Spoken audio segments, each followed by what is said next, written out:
Warden के हाथ में से वैसे कुछ भी नहीं, ना वो कभी हमारा अटेंडेंस बनाती है, ना कोई साफ सफाई का कुछ काम देखने का उनके अंदर आ रहा है। मतलब वो वार्डन सिर्फ आती है, बैठती है और अपना टाइम पूरा करती है, टाइम पूरा चली जाती है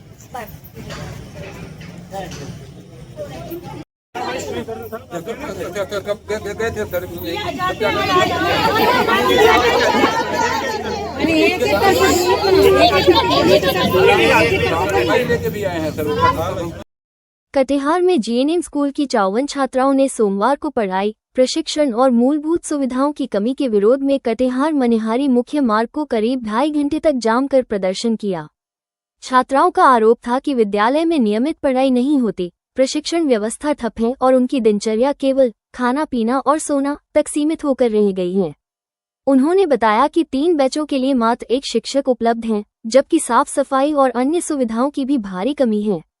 बाद में छात्राएं समाहरणालय पहुंचकर धरने पर बैठ गईं। सूचना मिलने पर डीएम आशुतोष द्विवेदी मौके पर पहुंचे और जमीन पर बैठकर उनकी समस्याएं सुनी। शिकायतों को गंभीर मानते हुए डीएम ने प्राचार्य और शिक्षक को हटाने का निर्देश दिया तथा नए प्राचार्य और शिक्षकों की नियुक्ति का आदेश सिविल सर्जन को दिया। साथ ही छात्राओं पर किसी प्रकार की कार्रवाई नहीं करने की बात कही। जो यहाँ जो जीएनएम कॉलेज है उसकी बच्चियों को बहुत सारी समस्याएं थी कुछ, जिसमें उनके जो हॉस्टल वगैरह है उसकी सिचुएशन को लेकर के जो ट्यूटर है उससे भी वो लोग परेशान थे। उसको लेकर के उनकी कई कुछ इश्यूज थे जो हम लोगों ने अभी उनकी बातें सुनी है। बहुत सारी चीज़ें ऐसी हैं जो तुरंत हम लोग ने रिजॉल्व कर दिया है और साफ सफाई की दिक्कत वो भी कर दिया गया। कुछ ऐसी चीज़ें जैसे वो लोग और जो ट्यूटर पदस्थ है उनसे संतुष्ट नहीं और ट्यूटर्स की डिमांड कर रहे हैं, उसके लिए हम लोग विभाग से पत्राचार करेंगे।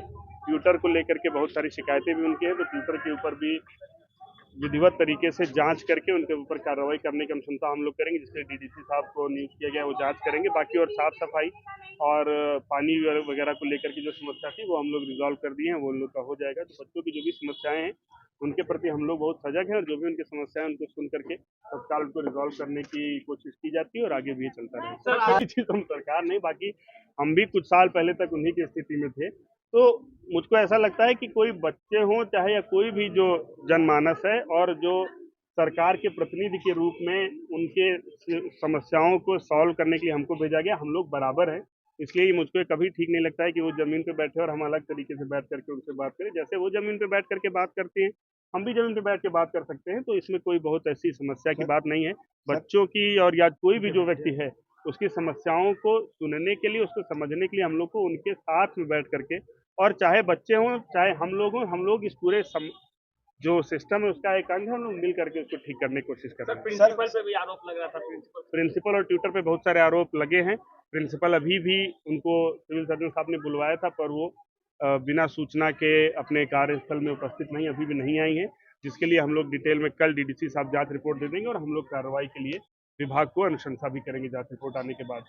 बच्चों को जो सुविधाएं मिलनी चाहिए, जो उनको पढ़ने के लिए, सीखने के लिए आवश्यक सिचुएशन चाहिए, वो मुहैया बिल्कुल कराई जाएंगी। और जहाँ कहीं भी कोई समस्याएं आ रही हैं, पहले भी हम लोगों ने जांच के लिए टीम भेजी थी और कुछ इश्यूज रिजॉल्व हुए थे, कुछ इश्यूज बचे हुए या जो उनके मुख्यतः उनको अपने ट्यूटर और प्रिंसिपल को लेकर के वो क्षुब्ध हैं, उनके व्यवहार से, उनको पढ़ाने के तरीके से संतुष्ट नहीं है, जिसके लिए हम लोग विधिवत जांच रिपोर्ट के साथ में विभाग को कार्रवाई के लिए अनुशंसा करेंगे। और ट्यूटर से वो लोग काफ़ी क्षुब्ध थे, ट्यूटर को तत्काल हमने सिविल सर्जन को बोला है, तत्काल ट्यूटर को वहाँ से विरमित करके किसी अन्य कार्यालय में अटैच करेंगे और ट्यूटर के लिए, अधिक ट्यूटर के लिए डिमांड हम लोग विभाग से करेंगे और उनके खिलाफ कार्रवाई की भी अनुशंसा सीसीटीवी नहीं लगा हुआ है, उसके लिए हम लोगों ने अभी बोला है कि बीएमएसआईसीएल के माध्यम से हम लोग सीसीटीवी और जनरेटर, 2 ऐसे इशूज हैं जिनमें बड़ा खर्चा आना है।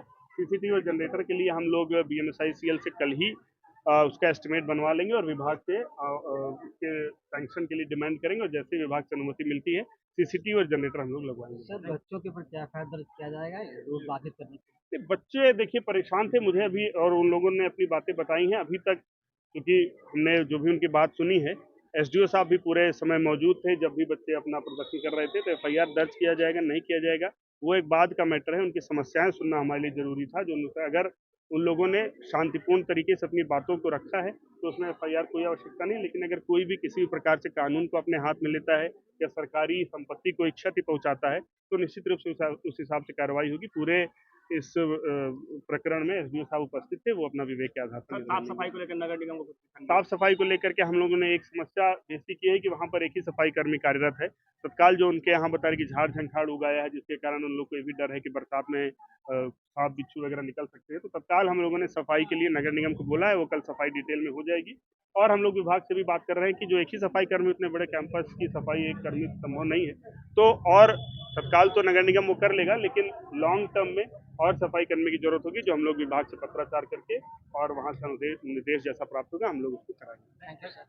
हमारी समस्या को अच्छे से सुने, ऐसा लगा कि हाँ वो हमारी समस्या को आगे सुन के उन पर प्रस्थान कर सकते हैं, वो बता सकते हैं और वो हमारी समस्या का समाधान जल्दी करेंगे। उन्होंने कहा कि हाँ कल जितनी समस्याएं बताई, जितना कल तक संभव है, उन्होंने कहा कि हाँ वो कल तक में पूरी कर दी जाएगी। तो मुझे बहुत खुशी मिली कि उन्होंने हमारी बात को धरती पे बैठ के हम लोग जैसे बैठे थे वहीं आके सुने, इससे बहुत अच्छा। संतोष मोनिका GNM फर्स्ट ईयर की छात्रा।